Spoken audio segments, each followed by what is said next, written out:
All right, as always, let's start with something good that's going on, and we might need people on Zoom to speak up since others are at a training. What's good? Bucket fill. Oh,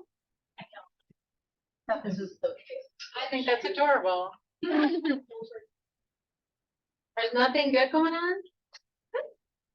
We need to talk about it? Do we need to switch this meeting up if nothing good's happening? Look at our KW mascot stage. Yeah, I mean, we got Yeah, Buck but here. come He's on, guys. helping lead the meeting today. Still making some good connections in my chamber group, my Okay. chamber members. So That's awesome. Awesome. What else? What else is good? All Bucket Fill, the commercial team had a really good CE here last yeah. week. The attorney that they brought in was really knowledgeable and very spoke a lot more to like the commercial business. There's a lot of stuff that he was talking about. I was like, I don't really know what you're talking about, but very interesting. And so like And it was for bringing him CE, in. so thank you for that. Yeah. So when everyone's like, oh, do we have any CE? Yes, we do. Awesome. Yeah. Thank you. Bucket Fill Matt Strobel. I've been working with him on some of his new builds up in the Hanover, Otsego, St. Michael area. And for months of very quiet open houses, some people have started coming through, and I've got buyer. Awesome. Sometimes it's just like, it has to shift, like we were talking about yesterday on that call, we were talking about how there's a lull and then all of a sudden the buyers just kind of backed off for a little bit. I think the temperature change snaps people out of summer mode. The frigid chill all of a sudden woke them up a little bit. Like, oh, it's gonna get colder faster. All right, what else? What else we got? I got to go away to the cabin for 4 days. Oh, you did. Is it beautiful? You know, it rained all day Friday and it was pretty gray Saturday and Sunday. And who cares? Yeah. You Like, know, it doesn't even matter. it's just time to stop and think. Awesome.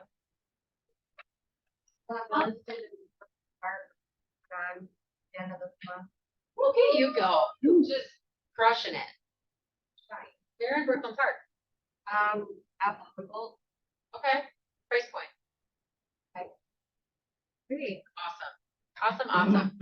Also Bucket Fill Kelly for sending out the 100 reminders about the holiday party and just for putting that together. So I do think it's really awesome, especially for all agents who maybe have like a couple clients to go and see a big event. So I appreciate you spearheading that. Yeah, I was like, and if you haven't signed up, you still are able to sign up for that, which is just such a good opportunity to not have to do some sort of holiday event on your own, because it takes a lot of time, money, energy, planning. So we appreciate that everybody's open, including everybody in the office. $50 and an appetizer and like 4 hours of your time. And it's actually really fun. It's really The good. wreath really sounds fun. so good if you do the wreath. Like I mean, I remember when we took them out last year and I was like, this is great. I smelled like pine tree for like 4 days and it was amazing. It was great. I have so my oldest daughter is now her first like semifinal game is Thursday. And then it was really cool. My youngest daughter, she got mad because Paige told me first, but she got accepted to this like advanced learning group. And it made me realize that, and she was so mad at Paige because Paige told me, right? And she was like, I was going to tell her. And then she's like, well, why are you so mad? And she's 10 and she goes, because I don't know if I'm ever going to be asked to be in an advanced learning group ever again. Right. And it made me think of just like your own beliefs as a child, as an adult, like this is the one time like I would be asked for that. And she's actually incredibly intelligent. But it was that happened this morning. And I was like, it just brought back perspective of like pride in something that like she got asked to do and having hope and saying that you see something in her, right? And I think that doesn't just go for kids. Wendy and I are talking about multiple different things today. And it's like, if you see that there's potential in somebody, share it with them. Because I think everybody struggles, not seeing that like in themselves. So anyways, it was a reminder and I'm super proud of her, even though she got really mad at herself. All right, what else? Lydia, you want to share how great your weekend was?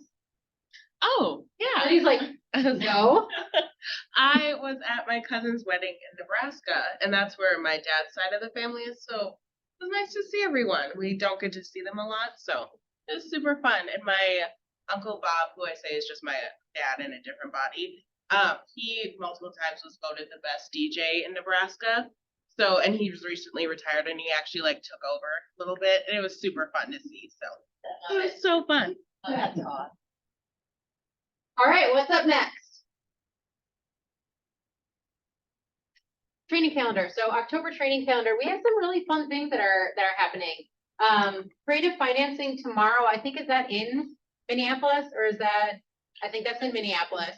I believe that's a panel as well. So they're kind of talking about, I think, you know, right now with some buyers, there's different options for buyers that might not have enough down payment. Also, what does it look like to talk about interest rates? I'm guessing, you know, for buyers that seem to be kind of a little bit timid about purchasing because of where things are at. Then we have Ignite, as always, on Monday, and that's actually at the Elk River office. And then we have our mega agent interview. Lindsay Ronning, first of all, has the best brand.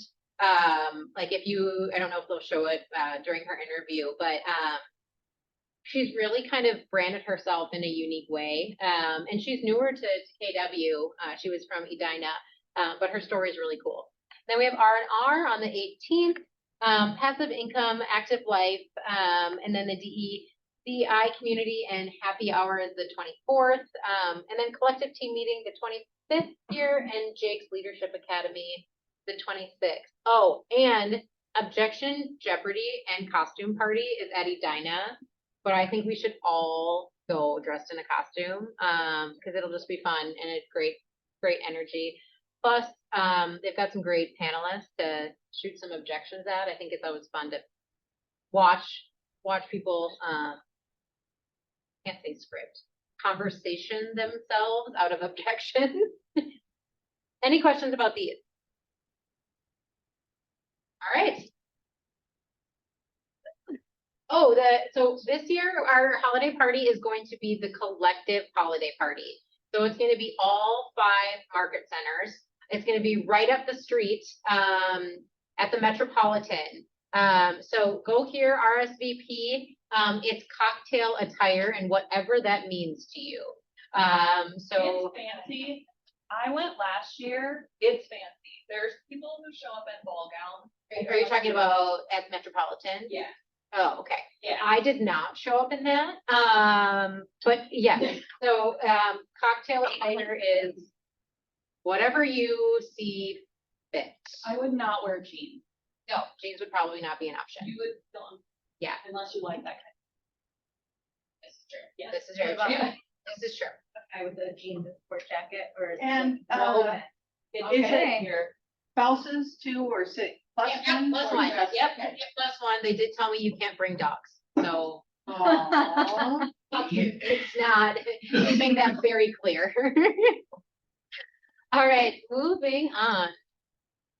Bold. So today is first step, and then it is every Wednesday.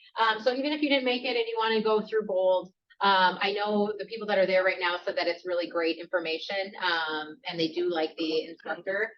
Because full transparency, I know the instructor matters a lot on, you know, what the flow of the actual training is. So you do have the option to still sign up for that. And it's in Fridley. That one is on Wednesday. There is one on Monday. It's in Apple Valley. I just didn't think that was as maybe pertinent in regards to feasibility unless you live closer to that. So if you want information on that one, we can get you that as well.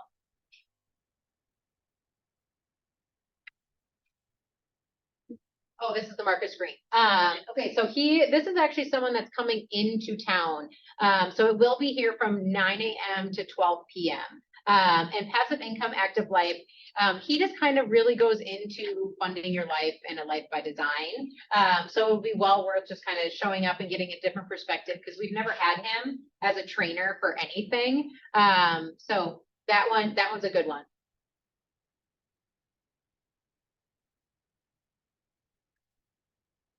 Oh, just a reminder, yep, as tutor of the day. And the reason that we did tutor of the day as an ALC is because there are questions that always come up. Sometimes there's been things that have been shared that's like, man, I don't know who to call, or I feel uncomfortable calling, or whatever it might be. And this is the list of who it is. So on Wednesday, it's actually Jelena Moe. So if you had a question today, reach out to Jelena and say, hey, I know you're the tutor of the day. I just have a question about XYZ. And then it goes all the way. I mean, we have Saturday and Sunday as well. So we're grateful for Kevin on the Sunday one. Friday I had a showing and I was reading through the seller's disclosure and they said that the foundation was made from block and wood. Like it was, Yeah. part of it was a wood foundation. And so I called Ben and I was like, hey, like, can you just give me a little rundown about this? So Yeah. he just told me like talk through with my clients what that means. Yeah. Awesome. And that's a fair question. You're like, I've never ran into a wood foundation Yeah. before. What does that mean? Yeah. Is it safe? Is that, It's whatever rotted. it is, right? Because that's what comes up in people's mind is like, does that mean it's rotted? Does that mean it's, I mean, there's a whole bunch of questions with that and they're actually more common in some of the houses. Yeah, and it was weird because the home was built in '97 and it was just part of, That would have, a yeah. part of the foundation was like kind of wood like. Got it. Awesome. That's why I called him. I was like, That's new. So we have some new people, some new faces. So we have Emily Cook and then Ellison Skillman has joined the Skillman team, which is going to be really fun. It's going to be fun to see their faces in here and they obviously bring a different perspective where both of them come from. So different background than real estate. Yeah, that's you. You're like, that's me. Right up there. Right up there. Marching head. So you get to, Amy had the cultural award last month and she gets to present it this month. I would come up there. Yes, I do. I'm like, you're like, okay. And plus you get to look at her amazing sweatshirt that I complimented her on. I was like, we all need one of these. Okay, so I'm going to give this to the person who's helped me from my first rental client. I was only 3 weeks into business. I didn't know where to go. And then this person has also helped me to guide me to find paperwork for my first listing and has helped me coach on scripting. And also, anytime I have a question or I think it's a really dumb question, this person has always helped me, gotten back to me and has been very, very patient. So I'm giving this to Angie. Oh. She's the goal to be able to make sure that she sees that video. Yeah, she's helped me a lot. She's very, very She's patient. She's great. All right, so I want to go over, today's meeting is going to kind of be two-step because we knew that half of the office is at Bold. So we wanted to go over some market numbers, but I also wanted to go over a few other things as well. So as we're taking a look at this, yesterday, if you were in the training, we just talked about inventory, we talked about interest rates, we talked about what the economy is doing in general, and kind of where the span of first-time home buyers to luxury and what that looks like. What we didn't go over yesterday in the training is kind of where we're at year over year as MLS, as we usually do at this meeting. So in regards to, closed units, we're actually outpacing the MLS as well as the area, which is great because that means we're actually taking market share in that piece. We're not just going with the market or we're not just flowing with the area either. So that's a great job for you guys to be doing. And I love the fact that that's happening with the unit, with the area, which is great because that means we're actually taking market share in that piece. We're not just going with the market or we're not just flowing with the area either. So that's a great job for you guys to be doing. And I love the fact that that's happening with the unit, with the area, which is great because that means we're actually taking market share in that piece. We're not just going with the market or we're not just flowing with the area either. So that's a great job for you guys to be doing. And I love the fact that that's happening with the unit, not just the volume, right? Because units are what's gonna matter as we keep moving forward. Closed volume, we're down about 17%. MLS, we're still outpacing, which is down 20%. And our area is actually only down 12%. Last month or last September? Nope, so this is the last 12 months and previous 12 months. And so listings taken, we are down 7.6%. MLS is still down 13%. This is a lot lower number though than what we were before. Which is interesting, that more listings are coming on, yet the dog. You're like, what is this? And then the area is down 5%. So to me, that means that listings are starting to happen more and more. It's just, are we taking them, right? Because I think the big question was, I can't find listings. I'm not taking listings. There's no opportunity for that. These numbers stay different, right? Because I'm like, that number was larger in previous months. Listings sold, we're down 13%, MLS is down 22%, and our area is down 17%. So we're outpacing that. So not only are we taking, we're obviously selling those listings as well. Listings sold volume, we're down 12%, MLS is down 20%, and our area is down 12%. So we're kind of pacing with our area, but obviously that means that the MLS has different portions, that volume is lower. So contracts written, again, this is always the lead measure that I like to look at, our contracts written, because it's going to share a story of what it's going to look like next month, right? So contracts written, we're down 12%, but we still are outpacing MLS in our area by 13%, which means that most likely our closed units in the next 2 months are going to still be outpacing those two unless something shifts drastically. Contracts written volume, we are outpacing the MLS. However, our area is outpacing us for written volume. What questions do you guys have around these numbers? I do feel this. Feel like you're taking more listings? Do you see more listings coming up? What do you feel in your business? Because these are the numbers. This is the story. But are we feeling something different?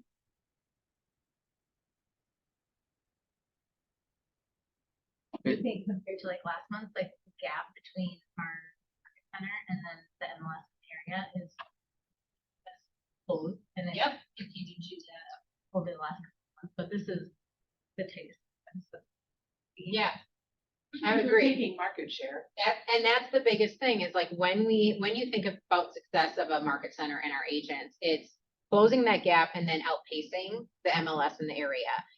Why? Because you're going to get more listings that way and you're going to get more buyers that way, right? It's an easier conversation to say, hey, our office, or we've sold XYZ in this neighborhood, right? And then you can also say, hey, we're outpacing the MLS as an office, right? So those that haven't taken a ton of listings, take this information to them.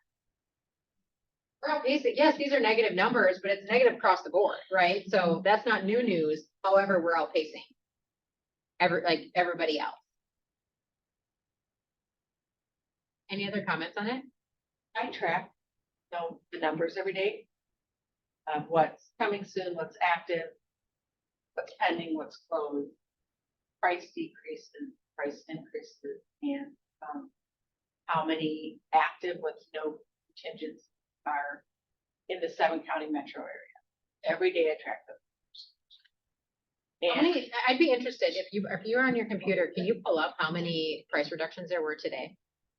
they were like, if I was on my computer, I could tell you. And I want to say it. I was like, if she's got a computer up, I was like, I would like to, because I think this is an important question or an important number to know, because if we're getting more listings and we're taking more listings, days on market's going up, and we're getting more price reductions, that means that inventory is not the issue necessarily anymore, right? Or it's not as bad of an issue as it was. It's increasing. There's more listings that are staying on the market. There's more negotiations. You know, Tony had said yesterday, he's like, we don't have as much activity on our listings necessarily. And then an offer might limp in versus 10 that are right out of the gates. And this is great information to be able to tell sellers as we're taking these listings. Because if they're still thinking they're gonna put it on, they're gonna get, 15 showings and 3 offers, you're setting them up for failure, and you're actually setting yourself up for failure, because it's gonna be really tough conversation to say, well, that's not what the market's like anymore. And that was kind of my point, that, right, I'm seeing weekly increasing in inventory, longer days on market. On Mondays, I look at what were the numbers for the last 7 days, you can get a picture trend. Last Monday was the highest number of price decreases that I've seen in a Last Monday? long time. And what is it today? 572. Oh, so it's 85 today. I mean, that's still more than what we've seen in the past. And how many new listings went on? 85 new listings went on and 85 price reductions? And I'd be curious to see And- how many of those reductions are new construction. Yeah. I mean, but that's an interesting, I mean, And the fact that that's those were to even the the point same that- number is interesting that, I mean, obviously coincidence, but if you're having 85 new ones and 85 that are already on with a price reduction of some reason, right? 5 of them are new So construction. I looked at expireds today, see what's expiring, and, like, a lot of those are new construction that are probably back They'll on. come back on as a But so if you look at expireds, there's not as much, but I do think it's an important conversation to have with your sellers, that their opportunity to sell and still be a big fish in a small pond is now. Yep. And B, to price aggressively, and that which is price under the market and let it drive it up. Yep. Because unless you want to sit for a long time. Well, I think the buyers are patient right now. There's nothing that's making them like, not like, oh, the interest rates are so low, I have to buy, right? I think that was like a huge incentive for a lot of buyers. So I feel like there's a little bit more patience with the buyers of like, I really need to like this house. This is a really large decision, right? They're actually taking what used to be a healthy amount of Right. time to decide whether or not they're gonna buy a house, right? Because I think we can all agree that 2 hours is not a healthy amount of time to see a house, write a purchase agreement, and then you're closing in 30 days. I mean, usually you'd see someone would go into a house, I really like that. 2 days later, they come in for a second showing, and then maybe a day later, there would be an offer. That was what used to be a timeline of some sort, right? We just haven't seen that in a while. 11 of the expireds are under days on the market. Well, they were trying out the market. They were trying out the market at a specific price point is what was happening. To your point, right? Is they're like, if I can get this, or we get an offer at this, I'll sell. If I don't, And I'll just live here. then I'll just live here, right? And that goes back to the other part of today of getting really good at asking questions to get to real motivation, right? Because it costs money to put a listing on the market. Can we agree on that? So before it was like, okay, we'll put whatever listing we have because it's gonna sell and I'll pay for the pictures, I'll do this. But if you're spending the money to put a listing on the market, you better be very sure that the motivation is high of that seller. Because otherwise what's gonna happen, right, is you're gonna put these listings on and you're gonna be spending whatever you spend. And then they're like, yeah, if I don't get this, I'm not really gonna sell. Right? And then afterwards, now you're kind of mad, but really, high price point. Yep. And I was thinking, yes, it's gonna be so awesome, and it. And can I ask you something? Only because I know the shift in the market is happening right now. When you asked that, I think it was really, really key when Tony said yesterday, test out where they're willing to go, right? So he's like, if it was gonna price at 1.1 and I know it's probably gonna sell for 950, we've all been in that situation. Or they want it at 500 and we know it's really probably gonna sell for 425, right? And he's like, ask them, if it sells for 900, are we still gonna sell? Would you take that number? And if they're like, absolutely not. That's where you have to gauge, okay, what is the bottom line and how feasible is this?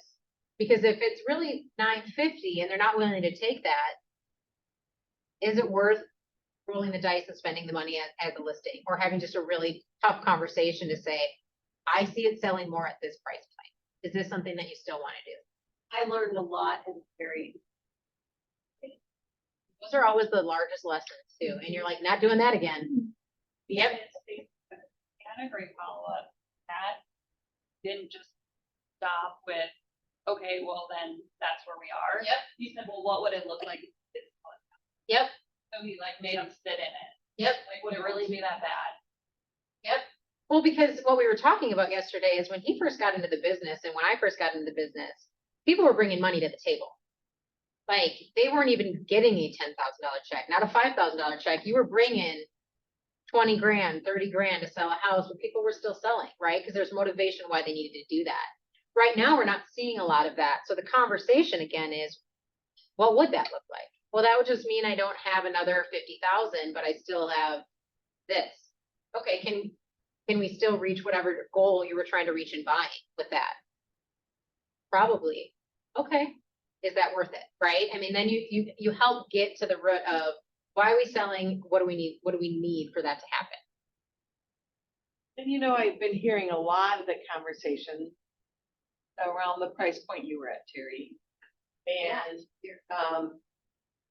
Scott Nagel and talking about the- Ryan Cole, we're talking about those that are in that 550, 600 range up to, I don't know, $1 million or something. But in that kind of move up bracket that are just sitting on the market. And I saw the same thing. I've got a couple buyers that are listing, want to go on this spring, and I'm looking at showing report. And there's no showing. I mean, like the showing reports are just. Well, who's that buyer? Let's talk about who is that buyer in that Yeah. price range. That's essentially the first time home buyer that wants to move up, or maybe their family is growing. But guess what else? They have a ton of expenses, right? Because it's usually a young, like the family is usually young, right? So your daycare, your all of those things, and that becomes tight depending on what that house is offering between 6 and $1 million. Like, is it giving me more space? Is it allowing me to do X, Y, Z?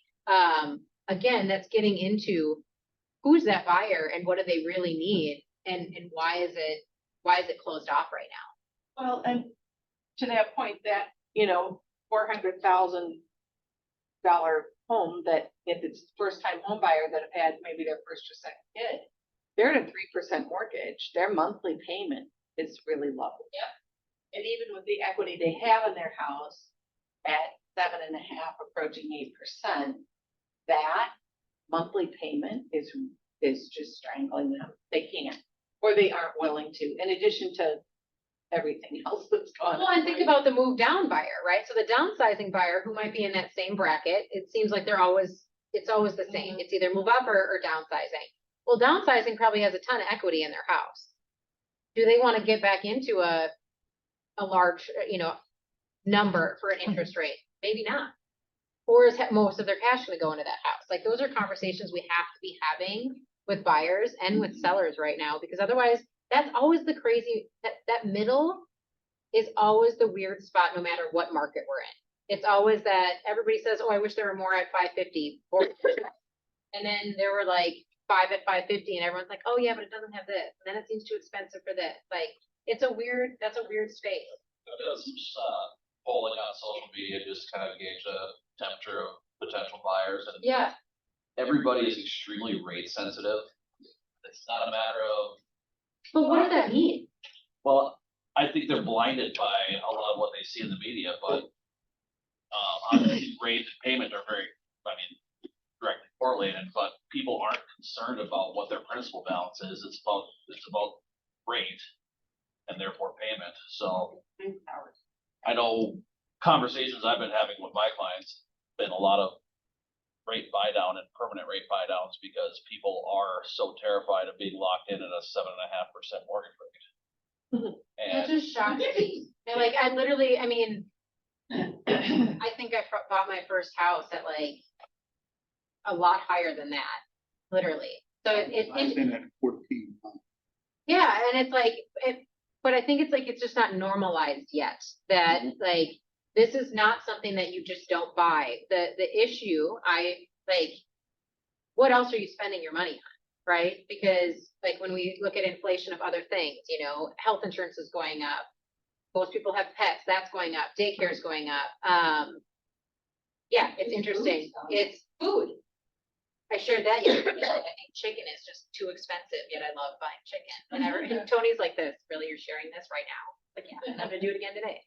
But I think that's the conversation, right? Because your home is your asset, the thing that you build wealth with, right? So we can spend money on all of these other things.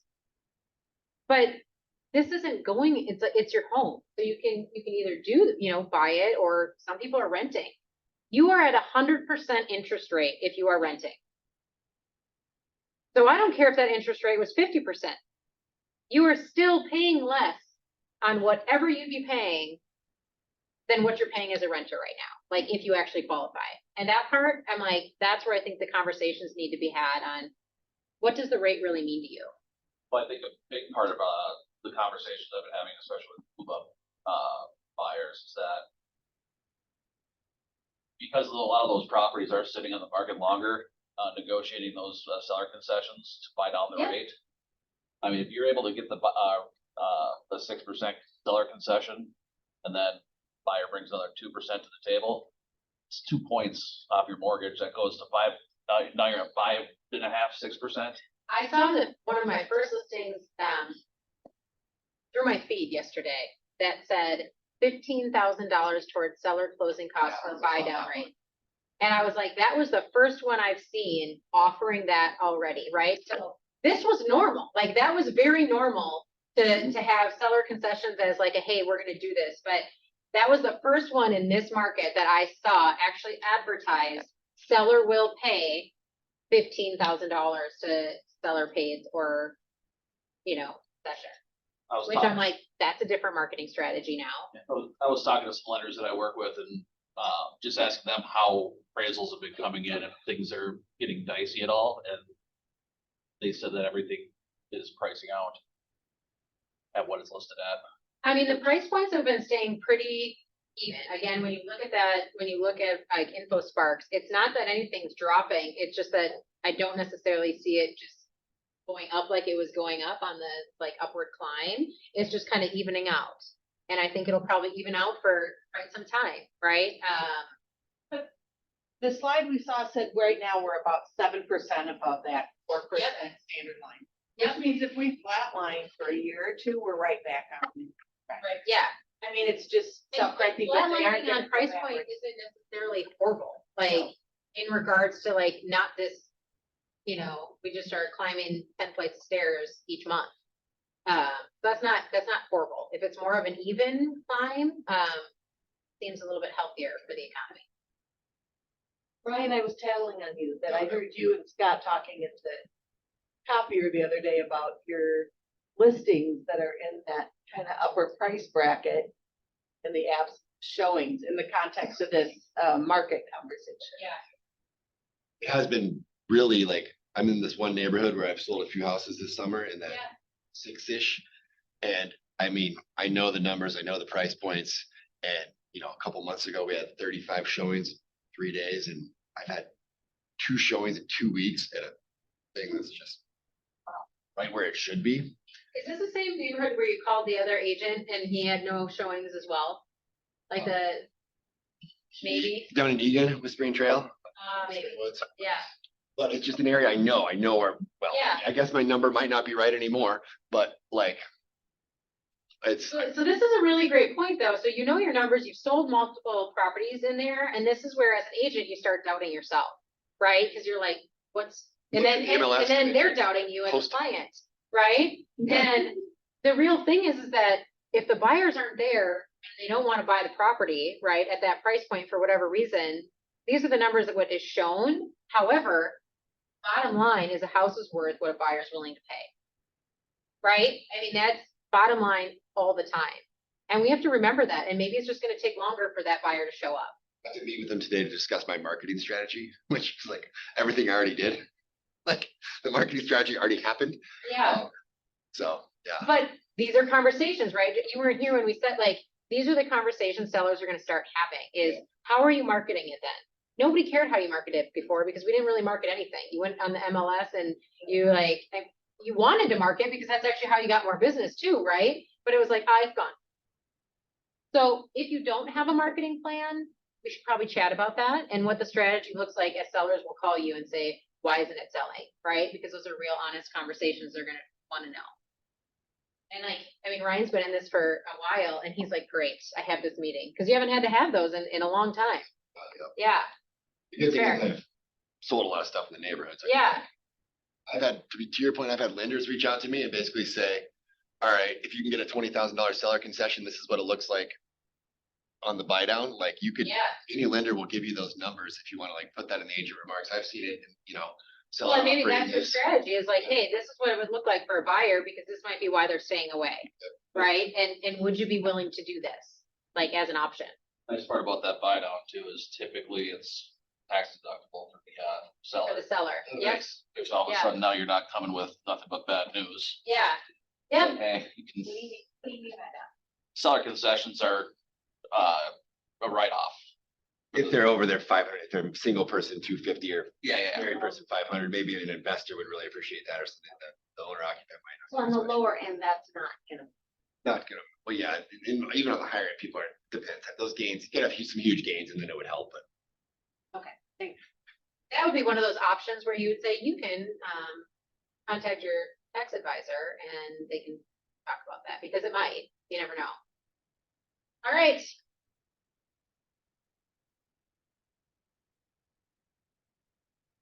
Yeah, I was like, where is it? Okay, so speaking of this, Candy really liked my question post the other day, so, and I said, it's funny, so this is an activity, so we're gonna do this, like. And He's laughing amazing. at me right Yeah, now. Because I think this is important. This is important not just for real estate. This is important as human beings, as we're gonna have to connect more and more with people in every realm as the market gets tougher. I want you to take out a piece of paper. Does everybody have a piece of paper and a pen?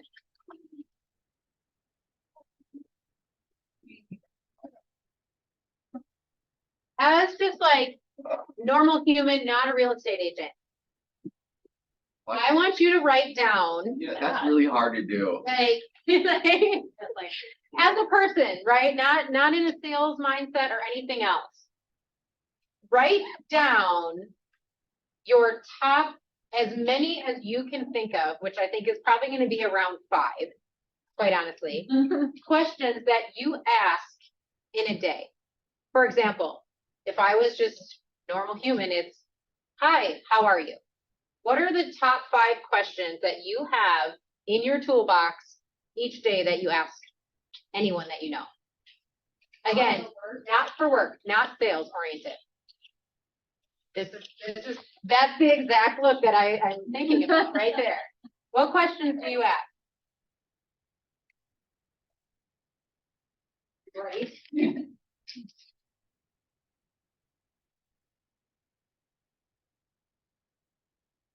Guys, I wish that you could see the look on everyone's face, like, I don't have any questions. Or they're very basic, and this is normal. Like, this is why we're doing this exercise right now.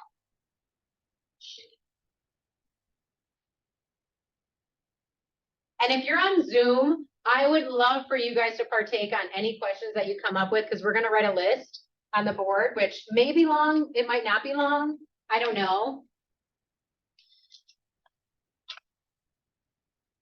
I'll give you about 1 more minute.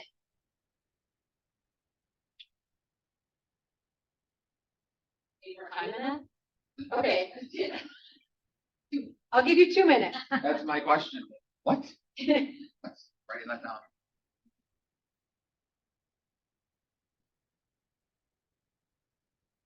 I would also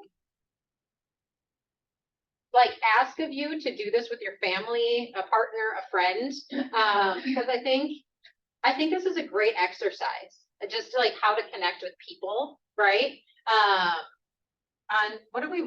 how are we connecting? Like, how are you is like, what's your response? I'm great. Good. Nobody's like, things suck right now, right? It's like an instant response when you ask someone that. How many of you are super honest when someone asks you? Okay, Amy, to there. Okay. Right, it depends, right? So, because we're used to being like, I can't really show myself.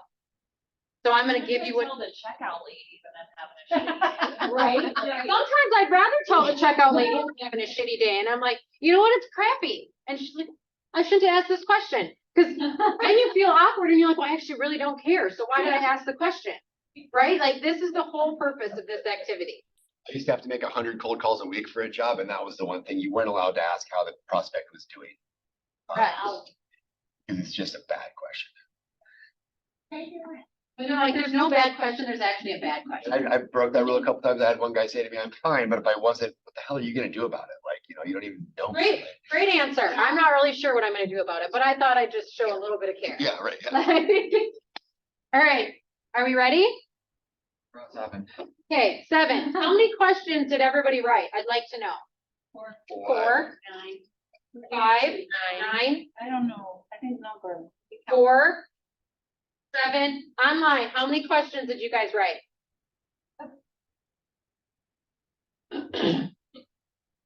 Now I know that none of you are paying attention. Yeah.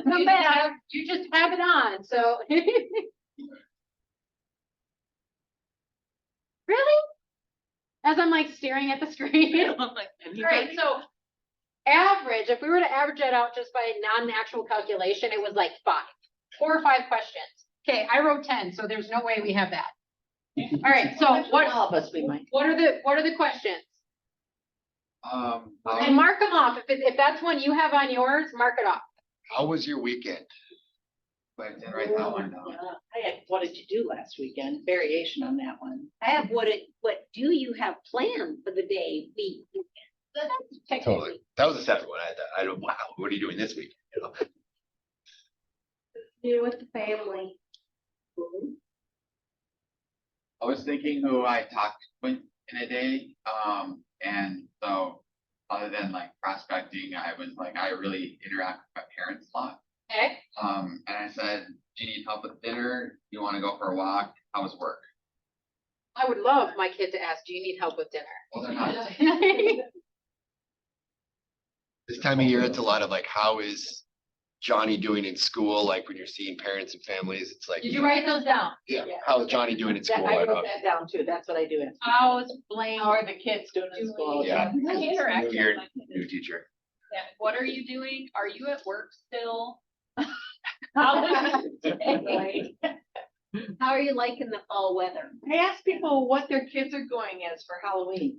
That's a good one. Oh, did you get blank done? Yes. Whatever done. I always do the changes season, like right now. Yeah. Are you going hunting? Are you, Valid. are you going hunting? Have you gone fishing? Are you, This is why we get. are you, are you going ice fishing? Are you gonna do the ice fishing tournament? I asked them, Seasonal. have you gone to see the fall leaves? Right. Are you going for a walk or hike? Or how is like that thing going? Like whatever that thing is in their life, like how's that going? Totally. Yeah. Okay, so let's take a look at these. How deep do you think these questions are? Well, they were usually Surface one sentence answers, right? Okay, so these are very like Yes, surface level questions. Now I want 5 minutes, okay? I want you to come up with 2, just 2. 2 questions that are not surface level questions. Example, one second. Example, how are you, right? What would it look like if on the elevator or wherever you were, what's the best thing about your day? If someone asked you that, you're probably gonna be like, I don't know, right? And the questions that make someone think to be able to connect with you on that level is a non-surface level question, right? So 2 questions that are not surface level, and maybe it's just variations of wording on this, right? But something that would make the person think, and then, which would in return connect you to them on a different level. Eric. Well, I just have one. I have one of them for that. Okay.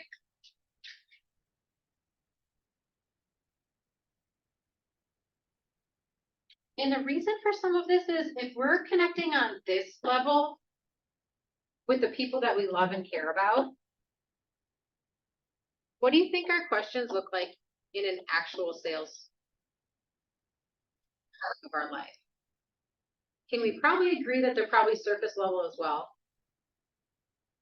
And the thing is None of you are alone. Right? We came up with pretty similar surface level questions.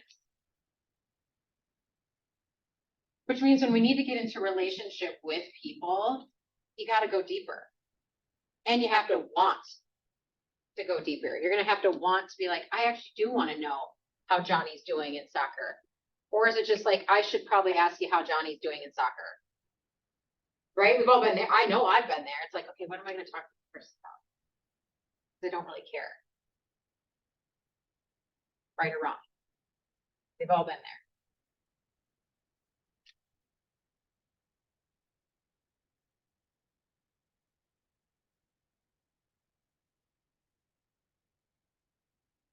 But those are good weighed-in questions. Oh, You start absolutely. with one that's easy to answer, which then you can ask them another one that's connected to that. And then you can kind of lead the conversation. Absolutely. But a lot of times they end here. Well, not with me.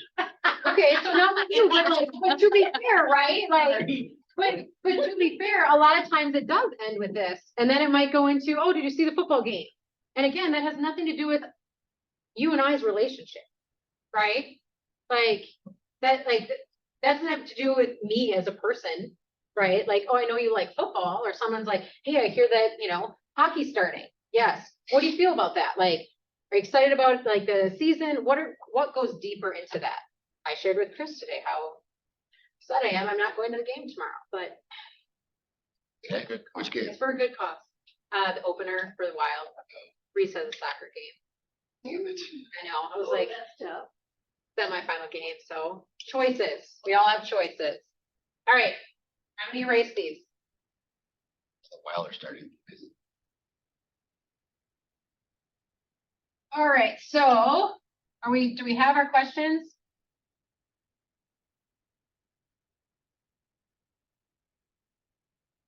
I'm working a part of my mind that I don't work very often. It's I know. So I've been literally the post, if you go back on the post that I was talking about is I write 25 questions a day. Some of them are just like, they're dumb. Like if I was to go get, I could actually go get my notebook and I'll read them to you. Like, and they usually have to do with business, right? But even if I was to do something like the kids, how was school, right? They're gonna be like, it's fine. Thanks for asking, right? And then they'll walk into their room. What if yesterday I shared about Maddie, like, what was the most exciting part about your day at school? Last night, the first thing she would have said to me was, guess what? I got asked to be in this, advanced learner class.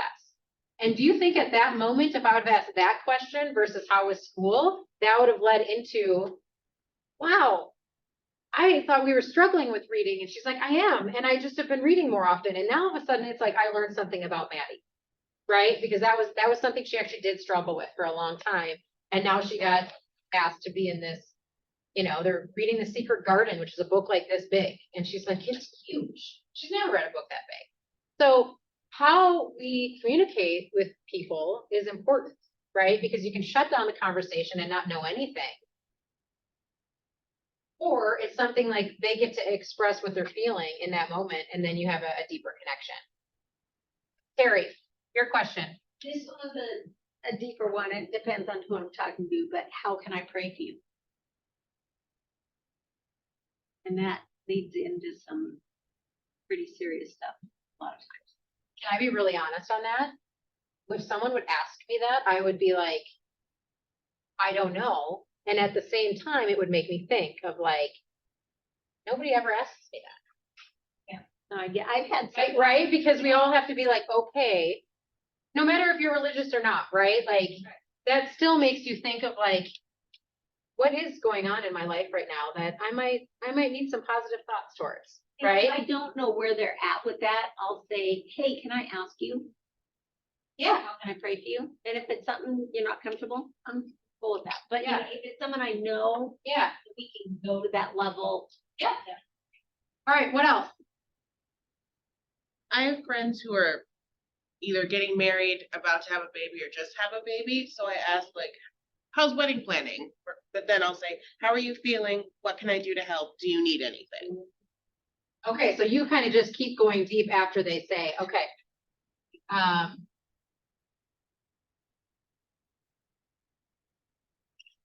it's instead of do you need anything, could what do you need be better? Because if, do you need anything is like yes or no, and if they are the type of person that doesn't wanna ask for anything, or, you know what I mean, they'll be like, oh no, I'm good. When in reality, they're like, man, I really just, need this, right?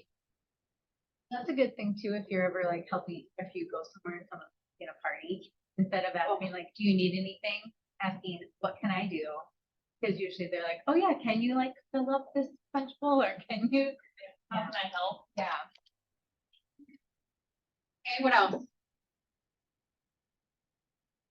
Said what? Well, that's still surface level question.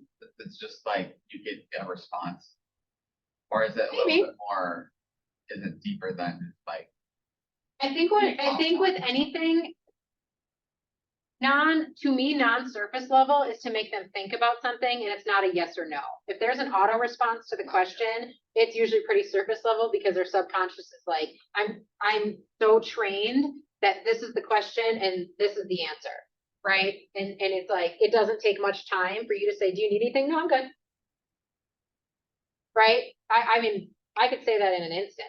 I didn't even think about it when I probably do need something, but I'm trained to be like, no, it's fine. Right. What's something you want to do for yourself by the end of the year?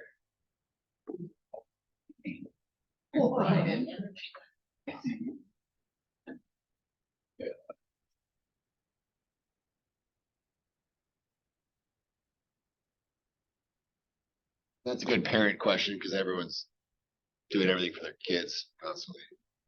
Well, and you see them as a human and not just a parent. Like, I think as a parent, you're like, I'm just mom, I'm just the driver, I'm just this. And it's like, what do I want to do for myself that I don't do? And they might not even think about that, or they think about it and there's like a weird resentment there. I don't know. Harry, What if with, I'm speaking for a friend. with the Christmas season coming up, in a perfect world, what would be best gift to get? I like that.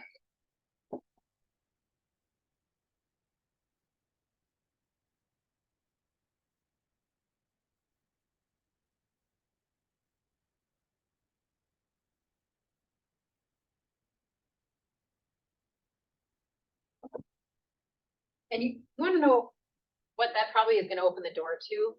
Having all my family at home, or seeing, like, I guarantee that gift is not going to be an actual thing. I was gonna say snowmobile, but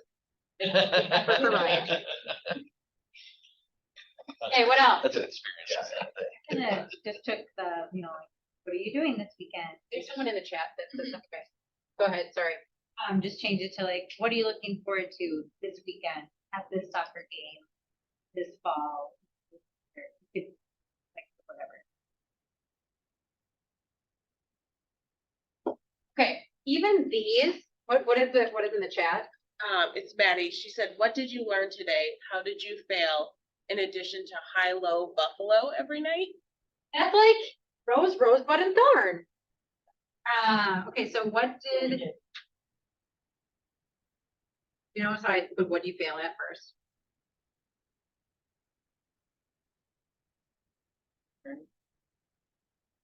And you're high, you're low. Buffalo is something funny. That was something when she grew up. You're high, you're low, you're buffalo. I like that. The buffalo is a funny or silly thing that happened. Some of my closer friends, the one thing question. What's the one thing you could do by doing it would make everything else in your life easier? Okay. And that usually got people thinking pretty hard. Question, what's the one thing such that by doing it, everything else is like, and that I'm just gonna do this. one thing. I'm tracking with the chat. I'm impressed you knew that word for word. I don't know. Sorry. When in doubt, win. Okay, so the point of this whole exercise, and like Chris said, this is not the way our brains work, right? We are on autopilot. When any of you say, I don't like scripts, bull. Because you got like 2 scripts, right? When we just went through those questions, you're pretty scripted.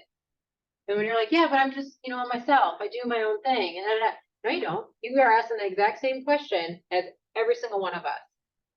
And they don't necessarily have your own flavor to it, right?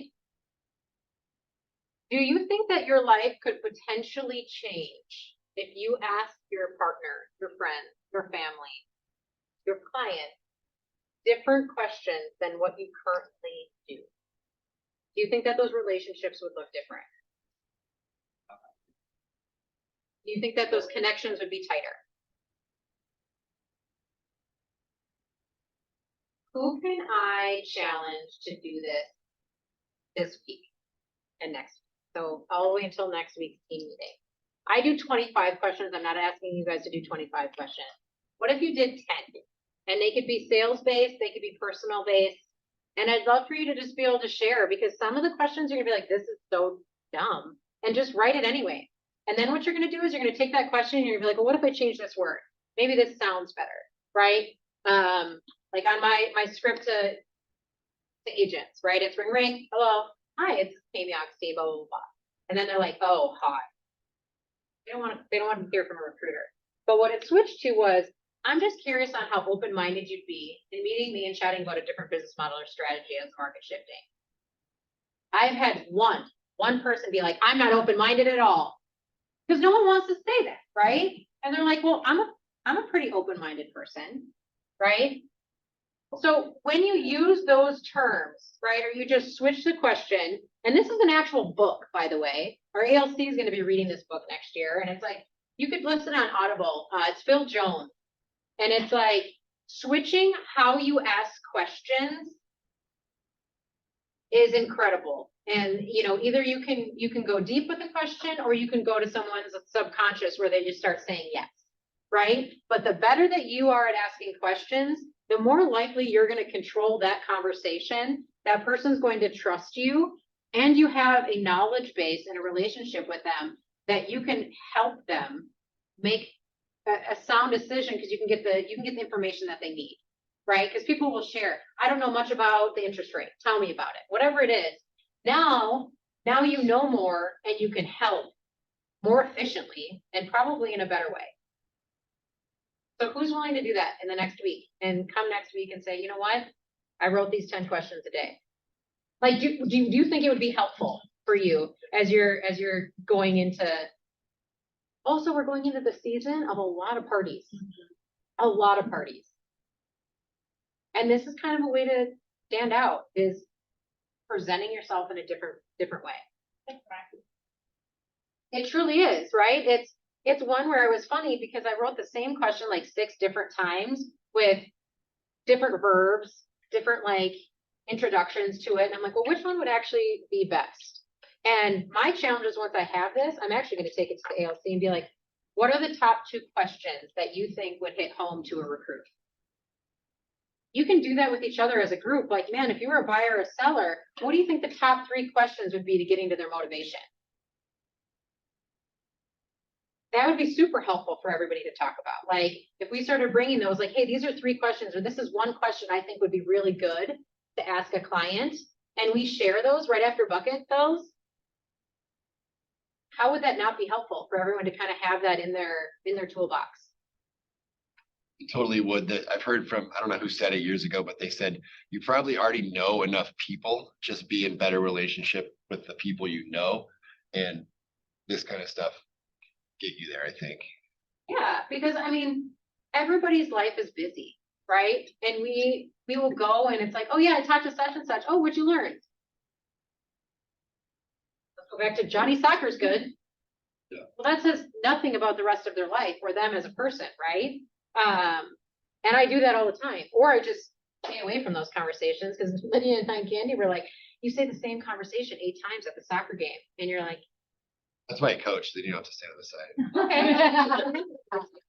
Right? But what if like if it was a different conversation with each person? Because you actually cared about what was going on with their life. And again, you have to actually care. That's the other thing. So a lot of us say we're in it for the people, right? Like, we're in this business to help people. In order to help people, we have to be. the last month, I've been able to do the prayer to homes, at 20th Long Lake, project, and it's just been awesome to listen to him and be a fly on the wall that, like, he asks the most incredible questions, and he is just so good at connecting with people that never met. And so he was listening to me ask questions, and he was like, after they would leave, he'd be like, okay, well, I know you were just trying to get a sale. I want you to just connect with people. And so by switching that thought process, the next 2 times I was able to just like connect with people and just like be like real authentic and stuff like that. So Well, and it shows validity, right? So I'll give an example. I listen to a podcast and I read a lot of books, and sometimes I don't even finish the book. But there's like, you'll get into something and then you learn something from it, right? And it was Lisa Wells had a whatever, and it was all these top producing agents. And you get into one conversation and like, oh, well, I have this, or I'm really into my health right now. And if you're listening to something, that's another great intro. The more that you're reading or the more that you're listening to podcasts, you're like, have you ever listened to Outlift? No, what is that about? Right? Now you connected. Most likely they're gonna be like, man, I listened to that. It was great. Or I really like this. And now you're connected again. Right? So it's finding what can change their thought process too, because if you're growing someone else and like expanding their mind, they're gonna want to be around you. If you're not, they'll be there, but it's not at the same level. All right, any questions around that? Did you find that helpful? I was just gonna say, my dad, when he was a realtor back in the day, his big thing is the person who asks questions, the one who's in control. Yes. And sometimes it's like you ask the question, you just sit there. And you learn more about a person if you ask some of the right questions than you would in 7 interactions with them. I mean, Terry, do you remember some of the questions I asked you on a coaching appointment and you were like, I don't want to talk about that. And we did. Yeah. And it got to a different level. And I would say that was probably the time where it was like, she's just the team leader versus like, when I ask you how you're doing, you know what I mean by that? Like, how is You everything? mean when you made me cry? That Be real. one, yeah, and that's why I moved in. No, I think it was after that where I was like, I need some tissue in this office because it's happened a lot, and but that's the reality of it, right? And when you can get, you don't have to get emotion from everything, but those are the things that you're like, this is what makes Terry tick, right? Like, these are the things that make me do the things that I do. And sometimes you'll get that at a seller's table or a buyer. It's like, I want this life, or I can't afford this life anymore. And that's real, right? It's not just, hey, and sometimes if you don't get into that, you're not going to find that out. And then you're going to find out, man, they were almost on the verge of foreclosure, or this is happening, and you didn't really connect with them at all. All right. Buyer wants, new listings. What do we got? Got a good one. It's a townhome in behind the Hamel Legion Park. So it's Wayzata Schools, Medina, only 415. This price point doesn't have activity. I'm gonna retire for a little while. How many beds and baths? It's 3.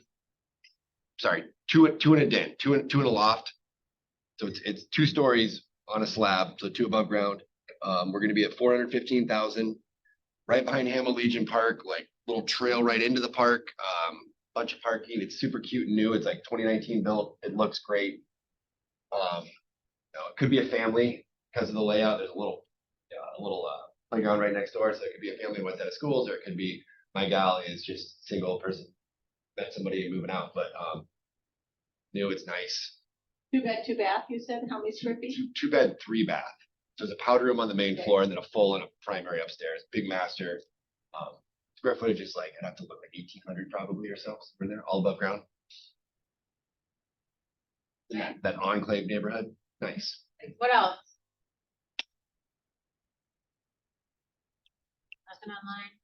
All right, well, send your your listings and wants and needs to Lydia, and she will send out an email by the end of the day. Otherwise, have an awesome day. I Enjoy do that have a fall buyer weather. that would move if we found something lovely on Lake Sylvia in Annandale. Dave, I got it. Everybody wants I to, got yeah. Why don't you guys go on a group door knock, okay? Like, Like go make some calls. And here, if I was an agent right now that's like, man, I don't have any listings, I'd be calling Lake Sylvia to try to find a listing and be like, well, I got 3 buyers. That's not even a joke. Well, and I'm like, I know people that have pocket listings, but they don't. you guys go there, will you stop at the truck stop and bring me some sort of bait? I don't care what. A giant donut. by the way,